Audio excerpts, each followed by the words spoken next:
Hi friends, welcome to master class by competitive exam express. അപ്പോൾ PYQ മാസ്റ്ററിന്റെ മറ്റൊരു വീഡിയോയിലേക്ക് എല്ലാവർക്കും സ്വാഗതം. അപ്പോൾ നമ്മുടെ പരീക്ഷകളിൽ വളരെ പ്രധാനപ്പെട്ട മുൻവർഷ ചോദ്യങ്ങളും അവയുടെ ഏറ്റവും ഡീറ്റെയിൽ ആയിട്ടുള്ള വിശകലനവുമാണ് ഈ ഒരു PYQ മാസ്റ്റർ എന്ന ക്ലാസ് കൊണ്ട് ഉദ്ദേശിക്കുന്നത്. അപ്പോൾ കൃത്യമായിട്ട് നമുക്ക് ഈ ഒരു വീഡിയോയിലേക്ക് പോകാം. ആദ്യത്തെ ചോദ്യം ഇങ്ങനെയാണ്. ഇന്നത്തെ തുലാവർഷം എന്നറിയപ്പെടുന്നത് 4 ഓപ്ഷൻ ഉണ്ട്. തെക്ക് പടിഞ്ഞാറൻ മൺസൂൺ, വടക്ക് കിഴക്കൻ മൺസൂൺ, തെക്ക് കിഴക്കൻ മൺസൂൺ, വടക്ക് പടിഞ്ഞാറൻ മൺസൂൺ. ഇതിലേതാണ് തുലാവർഷം എന്നറിയപ്പെടുന്നത്? തുലാവർഷം എന്ന് പറയുന്നത് എന്താണ്? വടക്ക് കിഴക്കൻ മൺസൂൺ ആണ്. വടക്ക് കിഴക്കൻ മൺസൂൺ ആണ് തുലാവർഷം എന്ന് അറിയപ്പെടുന്നത്. ഓക്കെ, അതിന്റെ ഡീറ്റെയിൽ ആയിട്ടുള്ള കാര്യങ്ങളിലേക്ക് പോകാം. വടക്ക് കിഴക്കൻ മൺസൂൺ കാലമാണ് എന്താണ് തുലാവർഷം എന്നറിയുന്നത്. അതുകൊണ്ട് തന്നെ വടക്ക് കിഴക്കൻ മൺസൂണുമായി ബന്ധപ്പെട്ട വസ്തുക്കൾ പഠിക്കാം. ഇന്ത്യയിൽ തെക്കു പടിഞ്ഞാറൻ മൺസൂണിനും ശൈത്യകാലത്തിനും ഇടയിലുള്ള കാലമാണ് വടക്ക് കിഴക്കൻ മൺസൂൺ കാലം എന്ന് പറയുന്നത്. ഇന്ത്യയിൽ തെക്കു പടിഞ്ഞാറൻ മൺസൂണിനും ശൈത്യകാലത്തിനും ഇടയിലുള്ള കാലം വടക്ക് കിഴക്കൻ മൺസൂൺ കാലം എന്നറിയപ്പെടുന്നു. ഓക്കെ, ഇത് ഒക്ടോബർ മുതൽ ഡിസംബർ വരെ, ഒക്ടോബർ മുതൽ നവംബർ വരെ എന്ന് പറയാം. ഒക്ടോബർ മുതൽ നവംബർ വരെ എന്ന് പറയുന്നുണ്ട്, ചിലത് നമുക്ക് ഡിസംബർ വരെ എന്നും പറയുന്നുണ്ട്. ഡിസംബർ വരെ കണക്കാക്കിക്കോ.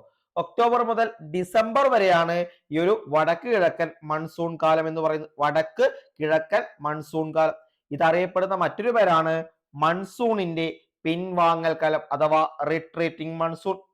മൺസൂണിന്റെ പിൻവാങ്ങൽ കാലം എന്നും വിശേഷിപ്പിക്കുന്നത് വടക്ക് കിഴക്കൻ മൺസൂൺ കാലമാണ്. ഓക്കെ, തെളിഞ്ഞ ആകാശവും ഉയർന്ന താപനിലയും പിൻവാങ്ങുന്ന മൺസൂണിന്റെ പ്രത്യേകതയാണ്. തെളിഞ്ഞ ആകാശവും ഉയർന്ന താപനിലയും പിൻവാങ്ങുന്ന മൺസൂണിന്റെ പ്രത്യേകതയാണ്. ഓക്കെ, ഉത്തരാർദ്ധഗോളത്തിലെ വൻകരകൾക്ക് മേൽ ശൈത്യകാലത്ത് ഉച്ചമർദ്ദ മേഖലകൾ രൂപപ്പെടുന്നു എന്ന് മനസ്സിലാക്കുക. ഉത്തരാർദ്ധഗോളത്തിലെ വൻകരകൾക്ക് മേൽ ശൈത്യകാലത്ത് ഉച്ചമർദ്ദ മേഖലകൾ രൂപപ്പെടുന്നു. ഇതിന്റെ ഫലമായി ഏഷ്യ വൻകരയ്ക്ക് മുകളിൽ ഉച്ചമർദ്ദവും ഇന്ത്യൻ മഹാസമുദ്രത്തിന് മുകളിൽ ന്യൂനമർദ്ദവും രൂപം കൊള്ളുന്നു. അത് നമുക്കൊരു ഉദാഹരണം നോക്കാം. ഇത് ഇന്ത്യയുടെ ഒരു ഔട്ട്ലൈൻ മാപ്പായി കണക്കാക്കുക. ഇവിടെയാണ് നമ്മുടെ ഇക്വേറ്റർ വരുന്നത് മനസ്സിലാക്കുക. ഇക്വേറ്റർ വരുന്നത് ഓക്കെ 0 ഡിഗ്രി. ഈ നമ്മുടെ എന്താണ് രാജസ്ഥാൻ പഞ്ചാബിന്റെ ഒക്കെ ആ ഏരിയയിലൂടെ നമ്മുടെ എന്താണ് ഉത്തരായന രേഖ കടന്നു പോകുന്നു എന്ന് കരുതുക. ഓക്കെ, അപ്പൊ ഇതിന് മുകളിൽ എന്ന് പറയുന്നത് എപ്പോഴും എന്തായിരിക്കും? ഇതിന് മുകളിൽ എന്ന് പറയുന്നത്, അതായത് ഉത്തരായന രേഖ എന്ന് പറയുന്നത് എപ്പോഴും അവിടെ എന്തായിരിക്കും? അവിടെ ഹൈ പ്രഷർ ആയിരിക്കും. ആ സമയത്ത് അവിടെ ഹൈ പ്രഷറും ഇവിടെ ലോ പ്രഷറുമായിരിക്കും. അതായത് ഏഷ്യ വൻകരയ്ക്ക് മുകളിൽ, അതായത് ഏറ്റവും മുകളിൽ എന്താണ്? ഹൈ പ്രഷറും താഴെ ഇന്ത്യൻ മഹാസമുദ്രത്തിന് മുകളിൽ ഇവിടെ എന്തായിരിക്കും? ലോ പ്രഷറുമായിരിക്കും. അപ്പൊ ഇവിടെ ലോ പ്രഷർ, അതായത് ഇവിടെ ആ സമയത്ത് ന്യൂനമർദ്ദം രൂപം കൊള്ളും, ഈ സമയത്ത് ന്യൂനമർദ്ദം രൂപം കൊള്ളും. ഇത് വടക്ക് കിഴക്കൻ വാണിജ്യവാദങ്ങൾക്ക് ശക്തി പ്രാപിക്കുന്നു. അപ്പൊ വടക്ക് കിഴക്കെന്ന് വരുന്ന വാണിജ്യവാദങ്ങൾ ഉണ്ടല്ലോ, അതിന് ശക്തി പ്രാപിക്കുന്നു. ഓക്കെ, ഇതാണ് വടക്ക് കിഴക്കൻ മൺസൂൺ. അതായത് ഇവിടുന്ന് ഇങ്ങോട്ടാണ് വടക്ക് കിഴക്കൻ മൺസൂണിന്റെ, അതായത് നോക്കുക, ഇവിടെ നിന്ന് ഇങ്ങോട്ടാണ് വടക്ക് കിഴക്ക്, അതായത് ഉത്തരായന രേഖയ്ക്ക് മുകളിൽ നിന്ന്, അതായത് ഏഷ്യ വൻകരയുടെ ആ ഒരു നമ്മുടെ ഹിമാലയത്തിന്റെ ആ ഏരിയയിൽ നിന്നും താഴോട്ടേക്ക് വടക്കുന്ന് കിഴക്ക് ഭാഗത്തേക്കായിട്ട് എന്ത് ചെയ്യും? കാറ്റ്, ശക്തമായ കാറ്റാണ്. അതായത് ശക്തി പ്രാപിച്ച വാണിജ്യവാദമാണ് വരുന്നത്, അത് പ്രാപിക്കുന്നത്. ഇതാണ് വടക്ക് കിഴക്കൻ മൺസൂൺ എന്ന് പറയുന്നത്. അതായത് മൺസൂണിന്റെ പിൻവാങ്ങൽ കാലം. ഈ സമയം ഉത്തരേന്ത്യയിൽ എന്താണ്? വരണ്ട കാലാവസ്ഥയായിരിക്കും. ഇനി ഈ വടക്ക് കിഴക്കൻ മൺസൂണിന്റെ ഏറ്റവും കൂടുതൽ മഴ ലഭിക്കുന്നത് എവിടെയാണെന്ന് അറിയാമോ? ഈ വടക്ക് കിഴക്കൻ മൺസൂണിൽ ഏറ്റവും കൂടുതൽ മഴ ലഭിക്കുന്നത് ഇതാ ഈ ഒരു ഏരിയയിലാണ്. അവിടെ മേഘങ്ങൾ നല്ല രീതിയിൽ രൂപപ്പെട്ട് മഴ എന്താണ്? ശക്തമായി മഴ പെയ്യിക്കുന്നത് ഇവിടെയാണ് മഴ പെയ്യുക. അതെവിടെയാണ്? തമിഴ്നാടിന്റെ നാടിലാണ് ഏറ്റവും കൂടുതൽ മഴ വടക്ക് കിഴക്കൻ മൺസൂൺ കാലത്ത് ലഭിക്കുക എന്ന് മനസ്സിലാക്കുക. ഓക്കെ, ഇതാണ് ഇതിന്റെ വ്യക്തമായ കാര്യങ്ങൾ മനസ്സിലാക്കുക. ഇതാണ് ഓക്കെ. ഈ ഒരു സമയത്ത് തന്നെ സൂര്യൻ ഏകദേശം ഉത്തരായന രേഖയുടെ അടുത്തായിരിക്കും ഉണ്ടാവുക, അതും കൂടി മനസ്സിലാക്കണം. ഓക്കെ, ഇനി കേരളം, കർണാടക, ആന്ധ്രാപ്രദേശ്, ഒഡീഷ എന്നിവയുടെ തീരപ്രദേശങ്ങളിലും വടക്ക് കിഴക്കൻ മൺസൂൺ മഴ ലഭിക്കാറുണ്ട് എന്ന് മനസ്സിലാക്കുക. ഈ ഒരു കാര്യം മനസ്സിലായാലും എങ്ങനെയാണെന്ന്, അതായത് ഉത്തരാർദ്ധഗോളത്തിലെ വൻകരകൾക്ക് മേൽ ശൈത്യകാലത്ത് ഉച്ചമർദ്ദ മേഖല രൂപപ്പെടുന്നു. ഇതിന്റെ ഫലമായി ഏഷ്യ വൻകരയ്ക്ക് മുകളിൽ ഉച്ചമർദ്ദം ഹൈ പ്രഷറും ഇന്ത്യൻ മഹാസമുദ്രത്തിന് മുകളിൽ ന്യൂനമർദ്ദം ലോ പ്രഷറും രൂപം കൊള്ളുന്നു. ഇത് വടക്ക് കിഴക്കൻ വാണിജ്യവാദങ്ങൾ ശക്തി പ്രാപിക്കാൻ ഇടയാകുന്നു. ഇതാണ് വടക്ക് കിഴക്കൻ മൺസൂൺ കാറ്റുകൾ. ഈ കാറ്റുകൾ മൂലമാണ് മഴ വരുന്നത്. ഇനി കേരളത്തിൽ വടക്ക് കിഴക്കൻ മൺസൂൺ കാലം അറിയപ്പെടുന്നത് എന്താണ്? അതാണ് തുലാവർഷം എന്നാണ് അറിയപ്പെടുന്നത്. കേരളത്തിൽ വടക്ക് കിഴക്കൻ നമുക്കറിയാം ഒക്ടോബർ മുതൽ ഒക്ടോബർ, നവംബർ, ഡിസംബർ കാലഘട്ടങ്ങളിലാണ് തുലാവർഷം കൂടുതൽ. ഇപ്പോൾ നമുക്ക് തുലാവർഷം നടക്കുകയാണ്. അപ്പൊ ഈ തുലാവർഷം എന്നത് വടക്ക് കിഴക്കൻ മൺസൂണിന്റെ ഭാഗമാണ്. ഇതാണ് വടക്ക് കിഴക്കൻ മൺസൂൺ. വടക്ക് കിഴക്കൻ മൺസൂൺ ഇതിനൊരു കോഡ് പറയുന്നുണ്ട്. ONVക്ക് തുലാഭാരം എന്ന് പറയും. ONVക്ക് തുലാഭാരം.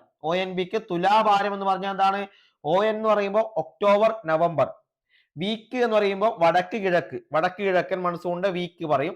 പിന്നെ തുലാഭാരം എന്ന് പറയുന്നത് തുലാവർഷം. ഓക്കെ, തുലാഭാരം, തുലാവർഷം.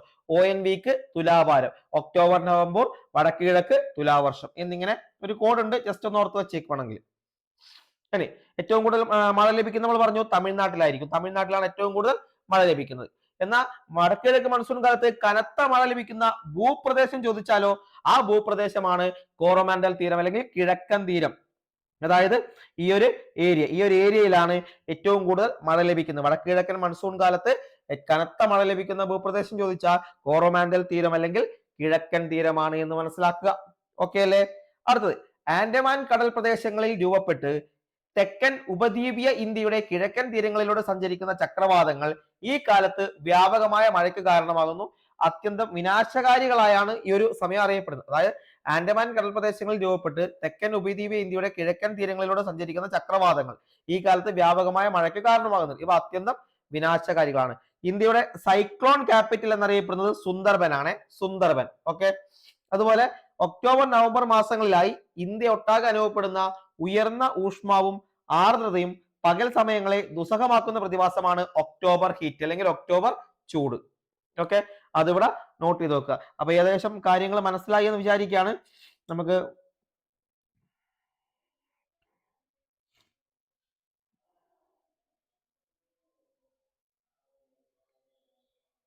ഇതാണ് ഇന്ത്യയുടെ മാപ്പ് എന്ന് വിചാരിക്കുക. താഴോട്ടുണ്ട്. ഓക്കെ, അപ്പൊ ഇവിടെ എന്താണ് ഈ ഒരു ഏരിയയിലാണ് ഈ സമയത്ത് പിന്നെ എന്താണ് സോറി, ഇതാണ് നമ്മുടെ ഉത്തരായന രേഖ എന്ന് മനസ്സിലാക്കുക. ഉത്തരായന രേഖ താഴെ ഇത്. ഇവിടെ നിന്നാണ് കാറ്റുകൾ എന്ത് ചെയ്യുക, പതുക്കെ പതുക്കെ ഇങ്ങ് താഴോട്ട് വരുന്നത്. ഓക്കെ, ഇതാണ് വരുന്നത്. അപ്പൊ മനസ്സിലായല്ലോ അത്. അടുത്തത് നമുക്ക് തെക്കു പടിഞ്ഞാറൻ മൺസൂൺ. ഇന്ത്യയുടെ യഥാർത്ഥ ധനമന്ത്രി എന്ന് വിശേഷിപ്പിക്കുന്ന ഒരു പ്രതിഭാസമാണ് തെക്കു പടിഞ്ഞാറൻ മൺസൂൺ കാറ്റുകൾ. ഇന്ത്യയുടെ യഥാർത്ഥ ധനമന്ത്രിയാണ് മൺസൂൺ കാറ്റുകൾ എന്ന് പറയുന്നത്. മൺസൂൺ കാറ്റുകൾ ഇന്ത്യയിൽ ഏറ്റവും വലിയ മഴക്കാലത്തിന് കാരണമാകുന്ന കാറ്റ് ചോദിച്ചാൽ അത് തെക്കു പടിഞ്ഞാറൻ മൺസൂൺ കാറ്റാണ്. ഇന്ത്യയിലെ ഏറ്റവും വലിയ മഴക്കാലത്തിന് കാരണമാകുന്ന കാറ്റാണ് തെക്കു പടിഞ്ഞാറൻ മൺസൂൺ കാറ്റ്. അതായത് 100 മുതൽ 120 ദിവസങ്ങൾ വരെയാണ് ഈ ഒരു മൺസൂണിന്റെ ദൈർഘ്യം. 100 മുതൽ 120 ദിവസങ്ങൾ വരെ തെക്കു പടിഞ്ഞാറൻ മൺസൂൺ ആണ്. ഇന്ത്യയിൽ തെക്കു പടിഞ്ഞാറൻ മൺസൂൺ അനുഭവപ്പെടുന്ന മാസങ്ങളാണ് ജൂൺ മുതൽ സെപ്റ്റംബർ വരെ. ജൂൺ മുതൽ സെപ്റ്റംബർ വരെയാണ് ഇന്ത്യയിൽ തെക്കു പടിഞ്ഞാറൻ മൺസൂൺ അനുഭവപ്പെടുക. ഇന്ത്യയിൽ തെക്കു പടിഞ്ഞാറൻ മൺസൂൺ ജൂൺ മുതൽ സെപ്റ്റംബർ വരെയാണ്. കൃത്യമായി മനസ്സിലാക്കി പോകണം. വളരെ ഇമ്പോർട്ടന്റ് ആയ ഒരു ഏരിയ ആണ്. ഇനി ഇന്ത്യയിൽ ഏറ്റവും കൂടുതൽ മഴ ലഭിക്കുന്ന പ്രദേശം എവിടെയാണ്? മേഘാലയയിലെ മൗസിൻ റാം ആണ്. മേഘാലയയിലെ മൗസിൻ റാം. അപ്പൊ കേരളത്തിൽ നമ്മൾ പറഞ്ഞു എന്താണ് വടക്ക് കിഴക്കൻ മൺസൂൺ എന്ന് പറയുന്നത് തുലാവർഷമാണെങ്കിൽ തെക്കു പടിഞ്ഞാറൻ മൺസൂൺ അറിയപ്പെടുന്നത് എന്താണ്? ഇടവപ്പാതി. എന്താണ്? ഇടവപ്പാതി എന്നാണ് തെക്കു പടിഞ്ഞാറൻ മൺസൂൺ അറിയപ്പെടുന്നത്.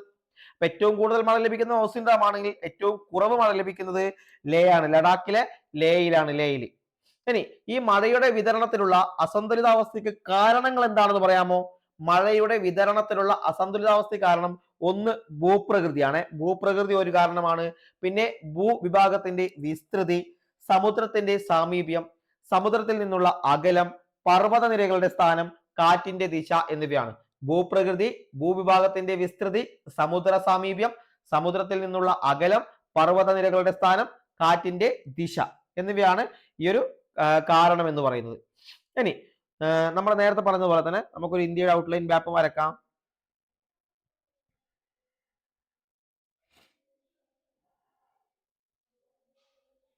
ഇത് ഇന്ത്യയുടെ ഔട്ട്ലൈൻ മാപ്പാണെന്ന് സങ്കല്പിക്കുക. ഓക്കെ, ഇത് ഇന്ത്യയിലെ ഔട്ട്ലൈൻ മാപ്പാണ്. ഇതാണ് ഉത്തരായന രേഖ കടന്നു പോകുന്നു. അപ്പൊ ഈ ഒരു സമയത്ത് ഇവിടെ ആയിരിക്കും സൂര്യൻ ഉണ്ടാവുക. സൂര്യന്റെ ഇത് വരുന്നത് ഇവിടെ മുകളിലായിരിക്കും. ഉത്തരായന രേഖക്ക് മുകളിലായിരിക്കും. താഴെ ഇക്വേറ്ററും പോകുന്നുണ്ട്. ഓക്കെ, താഴെ ഇക്വേറ്ററും പോകുന്നുണ്ട്. ഈ സമയത്ത് ഇവിടെ നിന്ന് നമ്മുടെ എന്താണ് കാറ്റ് പതുക്കെ ഇങ്ങനെ വരും. Okay, south west point. ഇവിടെ നിന്ന് എന്താണ് കൊറിയോലിസിസ് പ്രഭാവം മൂലം ഇത് മുകളിലോട്ട് പോകും. കൊറിയോലിസിസ് പ്രഭാവം മൂലം ഇത് ഇങ്ങോട്ട് വലത്തോട്ട് തിരിഞ്ഞു പോകും. വലത്തോട്ട് തിരിഞ്ഞു പോകുന്നു. ഇതാണ് ഈ ഒരു എന്താണ് നമ്മുടെ വടക്ക് കിഴക്ക് നമ്മുടെ തെക്ക് പടിഞ്ഞാറൻ മൺസൂണിന് കാരണം. ഓക്കെ, ഇതാണെന്ന് മനസ്സിലാക്കുക. ഓക്കെ, ഇവിടെ നിന്ന് അങ്ങോട്ട് പോകും. അതായത് സൂര്യൻ ഉത്തരാർദ്ധഗോളത്തിലായിരിക്കെ ഉത്തരേന്ത്യൻ ഭാഗങ്ങളിൽ ശക്തമായ ന്യൂനമർദ്ദം. ആ സമയത്ത് ഇവിടെ എന്തായിരിക്കും? ഇവിടെ ലോ പ്രഷറും ഇവിടെ ഹൈ പ്രഷറും. ഇന്ത്യൻ മഹാസമുദ്രത്തിന് അവിടെ ഹൈ പ്രഷറും മുകളിൽ ലോ പ്രഷറും. അതായത് ഇവിടെ ന്യൂനമർദ്ദമായിരിക്കും എന്ന് മനസ്സിലാക്കുക. ഓക്കെ, ന്യൂനമർദ്ദം ഉത്തരേന്ത്യൻ ഭാഗങ്ങളിൽ ശക്തമായ ന്യൂനമർദ്ദമായിരിക്കും. ഈ സമയം ഇന്ത്യൻ മഹാസമുദ്രത്തിന് മുകളിൽ താരതമ്യേന ഉയർന്ന മർദ്ദം ഹൈ പ്രഷർ നിലനിൽക്കുന്നതിനാൽ തെക്ക് നിന്ന് വടക്കോട്ട്, അതായത് തെക്ക് നിന്ന് വടക്കോട്ട് ഇന്ത്യൻ മഹാസമുദ്രത്തിൽ നിന്ന് ഇന്ത്യൻ ഉപഭൂഖണ്ഡത്തിലേക്ക് കാറ്റ് വീശാൻ ഇടയാക്കുന്നു. അപ്പൊ കൊറിയോലിസിസ് പ്രഭാവത്താൽ ഈ കാറ്റുകൾ സഞ്ചാര ദിശയ്ക്ക് വലത്തോട്ട് തിരിയുന്നതിനാൽ തെക്കു പടിഞ്ഞാറൻ കാറ്റുകളായിട്ടാണ് ഇവ ഇന്ത്യയിലേക്ക് എത്തിച്ചേരുന്നത്. ഇതാണ് സംഭവം. അതായത് ഇവിടെ നിന്ന് എന്ത് ചെയ്യും? ഇന്ത്യൻ മഹാസമുദ്രം തെക്ക് നിന്ന് വടക്കോട്ട്, തെക്ക് നിന്ന് വടക്കോട്ടേക്ക് എന്ത് ചെയ്യും? ഇത് കാറ്റുകൾ എന്താണ് വീശാൻ ഇടയാക്കും. എന്നാൽ ഇവിടുത്തെ കൊറിയോലിസിസ് പ്രഭാവം മൂലം ഈ കാറ്റുകൾ സഞ്ചാര ദിശയ്ക്ക് വലത്തോട്ട് തിരിയുകയും ചെയ്യും. സഞ്ചാര ദിശയ്ക്ക് വലത്തോട്ട് തിരിഞ്ഞിങ്ങനെ പോകുന്നു. അതാണ് ഇന്ത്യയിൽ തെക്കു പടിഞ്ഞാറൻ കാറ്റുകളായി എത്തിച്ചേരുന്നത്. അപ്പൊ ഈ കാറ്റുകളാണ് തെക്കു പടിഞ്ഞാറൻ മൺസൂൺ എന്ന് അറിയപ്പെടുന്നത്. ഓക്കെ അല്ലേ? ക്ലിയർ അല്ലേ?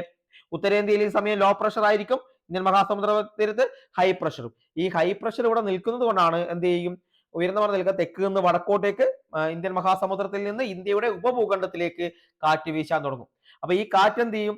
ഈ നമ്മുടെ എന്താണ് ഇക്വേറ്റർ കഴിയുന്നതോടെ കൊറിയോലിസിസ് പ്രഭാവത്താൽ അത് കാറ്റുകൾ സഞ്ചാര ദിശയ്ക്ക് വലത്തോട്ട് തിരിയാൻ തുടങ്ങും. അങ്ങനെ അവ തെക്കു പടിഞ്ഞാറൻ കാറ്റുകളായിട്ട് ഇന്ത്യയിലേക്ക് എത്തിച്ചേരും. ഇവയാണ് തെക്കു പടിഞ്ഞാറൻ മൺസൂൺ എന്ന് അറിയപ്പെടുന്നത്. അപ്പൊ വ്യക്തമായി മനസ്സിലാക്കുക.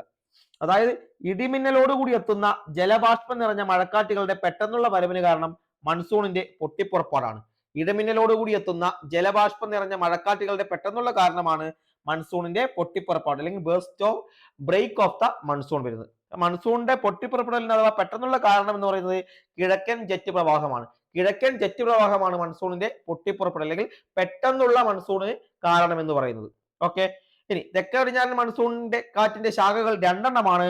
അറബിക്കടൽ ശാഖയും ബംഗാൾ ഉൾക്കടൽ ശാഖയും. തെക്കു പടിഞ്ഞാറൻ മൺസൂൺ കാറ്റിന്റെ ശാഖകൾ രണ്ടായിട്ടുണ്ട്.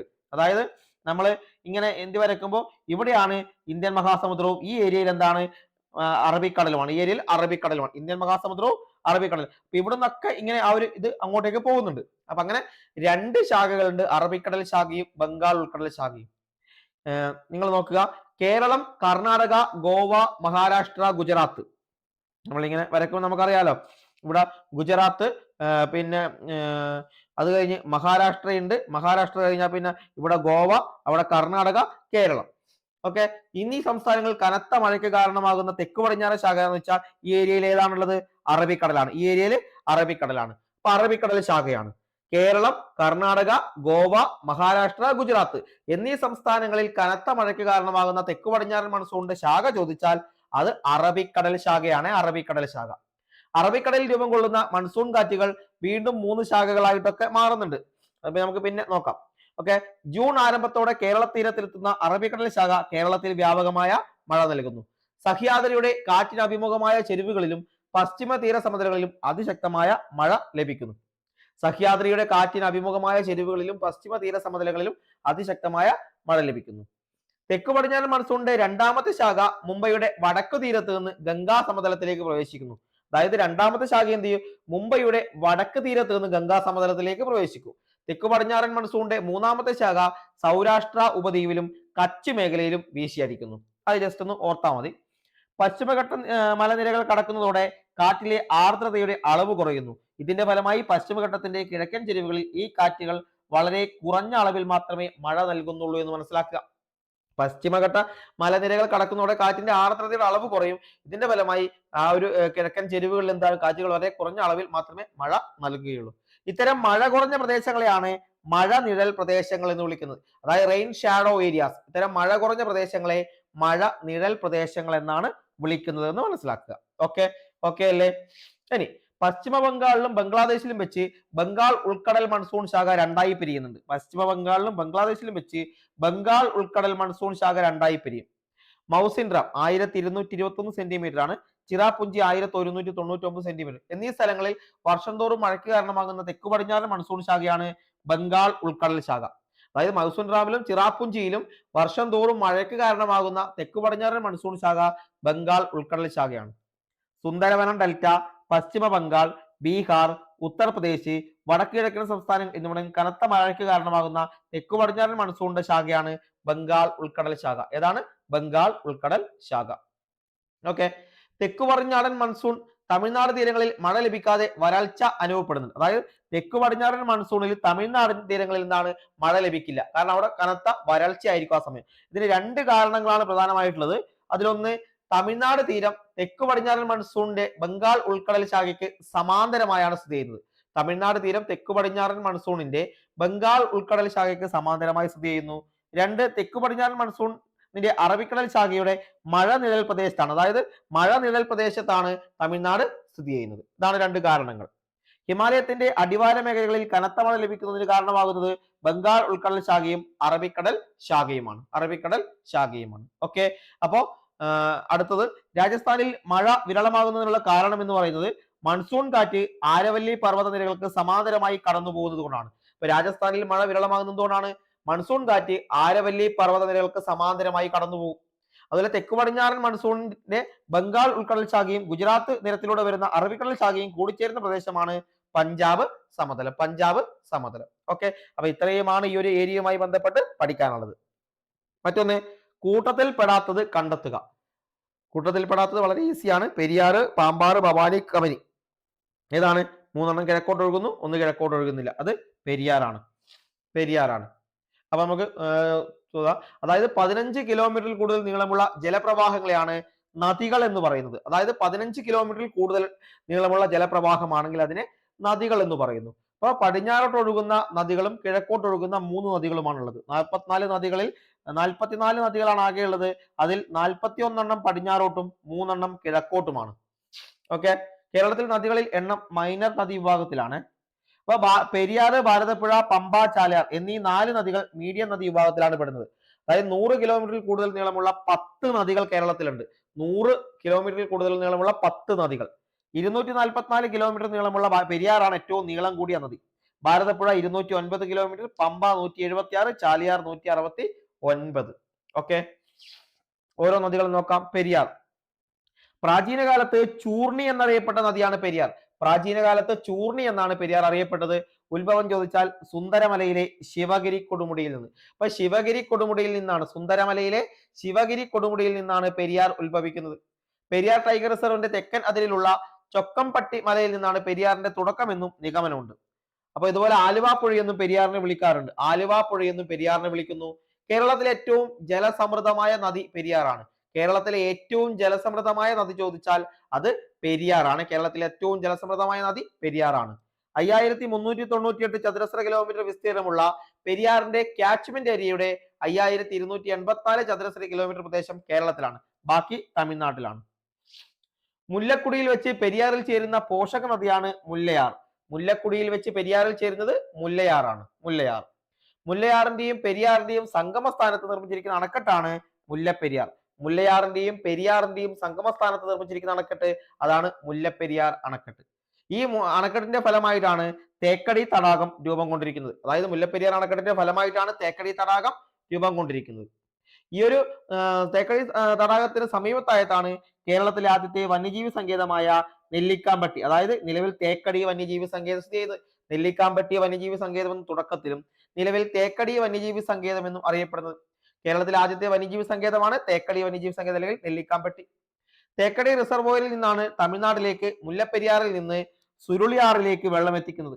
വൈഗ നദിയുടെ പോഷക നദിയാണ് സുരുളിയാർ. ഇടുക്കി പദ്ധതി സ്ഥിതി ചെയ്യുന്നത് പെരിയാർ നദിയിലാണ്. ഇടുക്കി പദ്ധതി പെരിയാർ നദിയിലാണ്.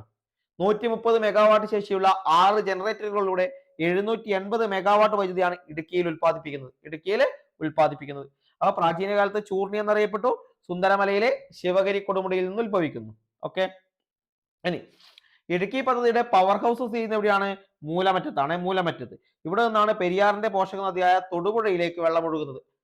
പള്ളിവാസൽ, ചെങ്കുളം, പന്നിയാർ, നേര്യമംഗലം, ലോവർ പെരിയാർ ജലവൈദ്യുത നദികൾ പെരിയാർ നദീവ്യൂഹത്തിൽ സ്ഥിതി ചെയ്യുന്നു. പള്ളിവാസൽ, ചെങ്കുളം, പന്നിയാർ, നേര്യമംഗലം, ലോവർ പെരിയാർ ജലവൈദ്യുത നദികൾ പെരിയാർ നദീവ്യൂഹത്തിലാണ്. അതുപോലെ പെരിയാറിൽ സ്ഥിതി ചെയ്യുന്ന പ്രധാന ജലസംഭരണികൾ ചോദിച്ചാൽ ഭൂതത്താൻകെട്ട്, ഇടമലയാർ, ലോവർ പെരിയാർ, മാട്ടുപ്പെട്ടി, ആനയിറങ്കൽ, കുണ്ടള, പൊന്മുടി, കല്ലാർകുട്ടി, ഇടുക്കി, ചെങ്കുളം, കല്ലാർ, എരട്ടയാർ, മുല്ലപ്പെരിയാർ എന്നിവയാണ്. അതായത് പെരിയാറിലെ ഏറ്റവും കൂടുതൽ ജലസംഭരണികൾ പെരിയാറിലാണ്. പെരിയാറിലെ ജലസംഭരണികൾ നോക്കാം: ഭൂതത്താൻകെട്ട്, ഇടമലയാർ, ലോവർ പെരിയാർ, മാട്ടുപ്പെട്ടി, ആനയിറങ്കൽ, കുണ്ടള, പൊന്മുടി, കല്ലാർകുട്ടി, ഇടുക്കി, ചെങ്കുളം, കല്ലാർ, എരട്ടയാർ, മുല്ലപ്പെരിയാർ. പെരിയാറിന്റെ പോഷക നദികളാണ് നീരാറ്, പെരിഞ്ചാൻകുട്ടിയാറ്, മുതിരപ്പുഴ, ഇടമലയാർ, ചെറുതോണിപ്പുഴ, മുല്ലയാർ. പെരിയാറിന്റെ പോഷക നദികൾ നീരാർ, പെരിഞ്ചാൻകുട്ടിയാർ, മുതിരപ്പുഴ, ഇടമലയാർ, ചെറുതോണിപ്പുഴ, മുല്ലയാർ. കേരളത്തിലെ ആദ്യത്തെ ജലവൈദ്യുത പദ്ധതി എന്ന് പറയുന്നത് പള്ളിവാസലാണ്.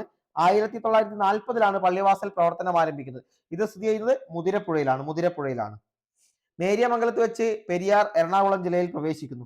നേര്യമംഗലത്ത് വെച്ചാണ് പെരിയാർ എറണാകുളം ജില്ലയിൽ പ്രവേശിക്കുന്നത്. ആലുവയിൽ എത്തുന്നതോടെ പെരിയാർ വീണ്ടും രണ്ടായി തിരിയുന്നു. ആലുവയിൽ എത്തുന്നതോടെ പെരിയാർ എന്ത് ചെയ്യും? മംഗലംപുഴ എന്നും മാർത്താണ്ഡൻ പുഴ എന്നും രണ്ടായി തിരിയും. മംഗലപ്പുഴ എന്നും മാർത്താണ്ഡൻ പുഴ എന്നും രണ്ടാകും.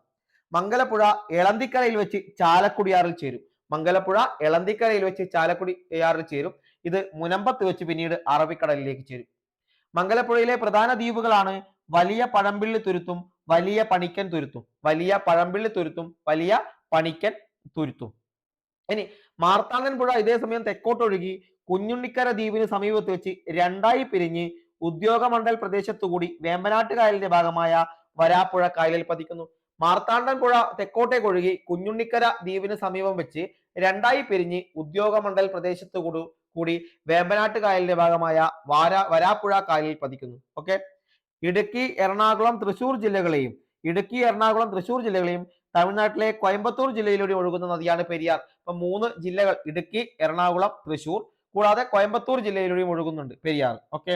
കേരളത്തിൽ ഏറ്റവും കൂടുതൽ ജലവൈദ്യുത പദ്ധതികൾ സ്ഥിതി ചെയ്യുന്നത് പെരിയാറിലാണ്. കേരളത്തിന്റെ ജീവരേഖ എന്നറിയപ്പെടുന്നത് പെരിയാറാണ്. വൈദ്യുതി ഉൽപാദനത്തിൽ ഒന്നാമത് നിൽക്കുന്ന നദി പെരിയാറാണ്. കേരള വ്യവസായത്തിന്റെ 25% പെരിയാറിന്റെ തീരം കേന്ദ്രീകരിച്ചാണ്.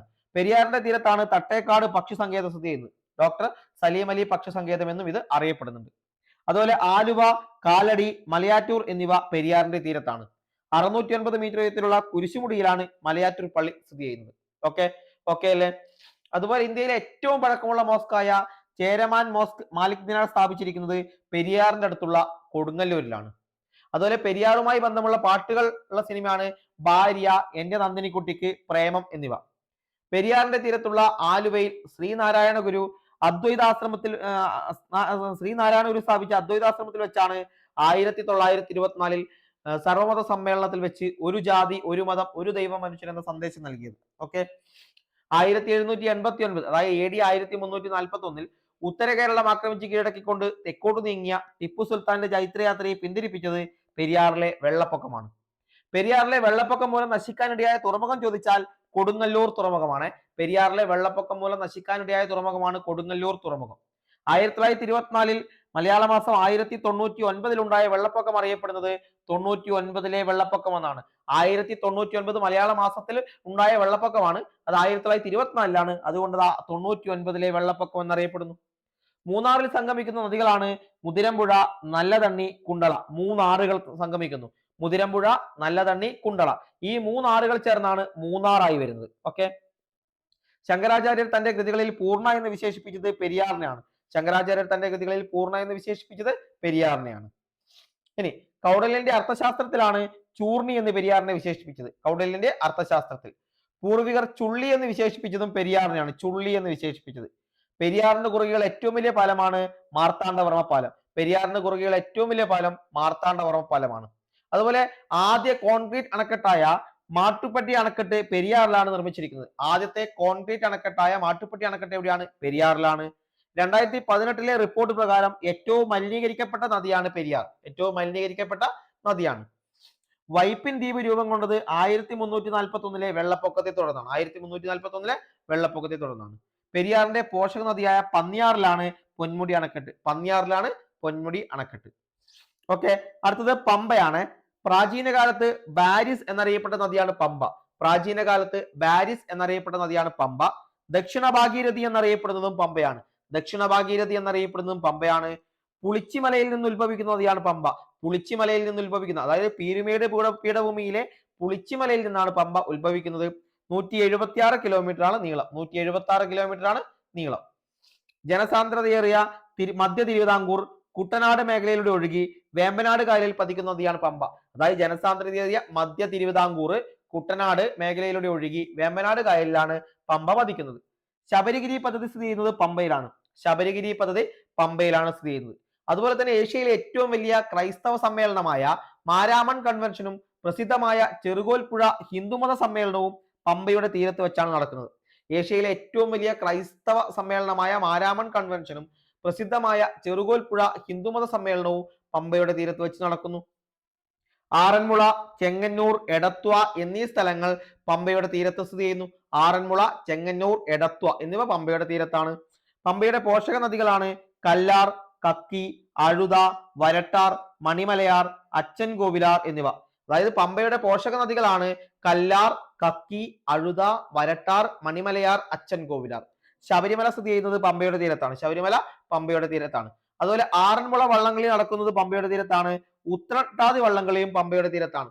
അതായത് പമ്പാ നദിയിൽ നടക്കുന്ന വള്ളംകളികളാണ് ആറന്മുള വള്ളംകളിയും ഉത്രട്ടാതി വള്ളംകളിയും. പമ്പയുടെ ദാനം എന്നറിയപ്പെടുന്നത് കുട്ടനാടാണ്. പമ്പയുടെ ദാനം കുട്ടനാട്. പെരുന്തേനരുവി വെള്ളച്ചാട്ടം സ്ഥിതി ചെയ്യുന്നതും പമ്പയിലാണ്. പെരുന്തേനരുവി വെള്ളച്ചാട്ടം പമ്പയിലാണ്. മധ്യ തിരുവിതാംകൂറിന്റെ ജീവനാഡി എന്നറിയപ്പെടുന്നതും പമ്പാ നദിയാണ്. മധ്യ തിരുവിതാംകൂറിലൂടെ ഒഴുകുന്ന നദിയാണ്. അതുകൊണ്ട് മധ്യ തിരുവിതാംകൂറിന്റെ ജീവനാഡി എന്നറിയപ്പെടുന്നു. കേരളത്തിന്റെ പുണ്യനദി എന്നും തെക്കൻ കേരളത്തിലെ ഗംഗ എന്നും എന്താണ് പമ്പ അറിയപ്പെടുന്നു. കേരളത്തിന്റെ പുണ്യനദി എന്നും തെക്കൻ കേരളത്തിലെ ഗംഗ എന്നും പമ്പ അറിയപ്പെടുന്നു. അതുപോലെ കേരളത്തിലെ നദികളിൽ ഏറ്റവും കൂടുതൽ കോളിഫോം ബാക്ടീരിയയുടെ സാന്നിധ്യം കണ്ടെത്തിയ നദി കൂടിയാണ് പമ്പ. ഹരിത കേരളം പദ്ധതിയിലൂടെ പുനരുജ്ജീവിപ്പിക്കപ്പെട്ട പമ്പയുടെ പോഷക നദിയാണ് വരട്ടാർ. അതായത് ഹരിത കേരളം പദ്ധതിയിലൂടെ പുനരുജ്ജീവിപ്പിക്കപ്പെട്ട പമ്പയുടെ പോഷക നദിയാണ് വരട്ടാർ. ചമ്പക്കുളം വള്ളംകളി നടക്കുന്നതും പമ്പയിലാണ്. ചമ്പക്കുളം വള്ളംകളി പമ്പയിലാണ്. മദർ തെരേസ വള്ളംകളി അച്ചൻ കോവിലാർ നദിയിലാണ്. പമ്പയുടെ പോഷക നദിയായ അച്ചൻ കോവിലാർ നദിയിലാണ് മദർ തെരേസ വള്ളംകളി നടക്കുന്നത്. ഓക്കെ. മറ്റൊന്ന് ചാലിയാറാണ്. ബേപ്പൂർ പുഴ, കല്ലായി പുഴ എന്നറിയപ്പെടുന്നത് ചാലിയാറാണ്. ബേപ്പൂർ പുഴ എന്നും കല്ലായി പുഴ എന്നും അറിയപ്പെടുന്നത് ചാലിയാറാണ്. തമിഴ്നാട്ടിലെ ഇളമ്പലേരി കുന്നുകളിൽ നിന്നാണ് ഉത്ഭവിക്കുന്നത്. തമിഴ്നാട്ടിലെ ഇളമ്പലേരി കുന്നുകളിൽ നിന്ന് ഉത്ഭവിക്കുന്നു. 169 കിലോമീറ്റർ ആണ് നീളം. 169 കിലോമീറ്റർ ആണ് നീളം. ഇത് ഫറൂഖ് പട്ടണത്തിൽ വെച്ചാണ് കടലിൽ പതിക്കുന്നത്. ഫറൂഖ് പട്ടണത്തിൽ വെച്ചാണ് ചാലിയാർ കടലിൽ പതിക്കുന്നത്. നമ്മുടെ 2018, അതായത് പെരിയാറിന് മുൻപ് കേരളത്തിൽ ഏറ്റവും കൂടുതൽ മലിനീകരിക്കപ്പെട്ട നദി എന്ന് അറിയപ്പെടുന്നത് ചാലിയാറാണ്. ഓക്കെ.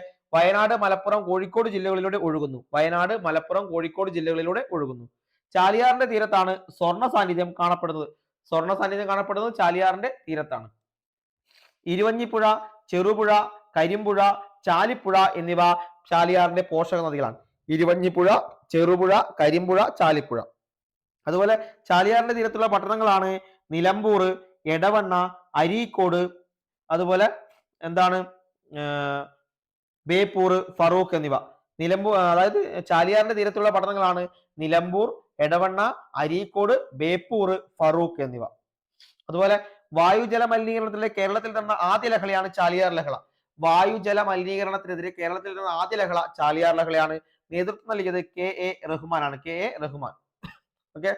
ചാലിയാർ മലിനീകരണത്തിന് കാരണം ഗ്വാളിയർ റയോൺസ് ഫാക്ടറിയിലെ, അതാണ് മാവൂറിലുള്ള ഗ്വാളിയർ റയോൺസിലെ ഇതാണ് ഫാക്ടറിയിലെ വേസ്റ്റ് ആണ് ചാലിയാറിന്റെ മലിനീകരണത്തിന് കാരണമാകുന്നത്. ചാലക്കുടി പുഴ. ആനമലയിൽ നിന്ന് ഉത്ഭവിക്കുന്ന നദിയാണ് ചാലക്കുടി പുഴ. ആനമലയിൽ നിന്നാണ് ചാലക്കുടി പുഴ ഉത്ഭവിക്കുന്നത്.